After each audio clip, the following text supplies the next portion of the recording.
So in a moment we're going to be doing a soft tissue release for both infraspinatus and teres minor.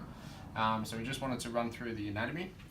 Basically the infraspinatus is going to be attaching here to the infraspinous fossa, coming across onto the greater tubercle of the humerus, and then basically the teres minor comes from the superior part of the lateral border of the scap and then comes across onto the greater tubercle as well. So if you can imagine muscle bands are going to kind of come across here, and then for the infra, and then the teres minor coming across just inferior to that. Okay, so we go through that with surface anatomy and palpation. So we usually start obviously with the patient lying in prone. We feel along that lateral border, we come up, we feel for a taut band coming through here.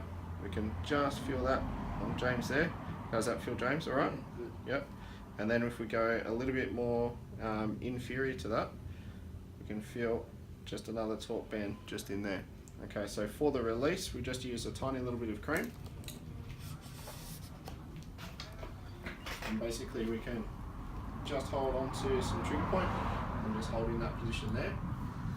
You may do a light little bit of a sweep with a broad thumb as well, but the main thing we want to focus on is trying to do some massage with movement. So we find that point, we apply a little bit of tension but not the compression, and then we take the arm into internal or medial rotation, okay, and then we go into a shoulder flexion.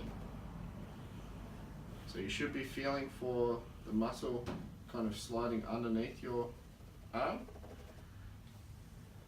So that's our infraspinatus. So then if we come down a little bit further, we again go into medial rotation, and then we come up into flexion, and we should feel for the muscle sliding underneath the thumb.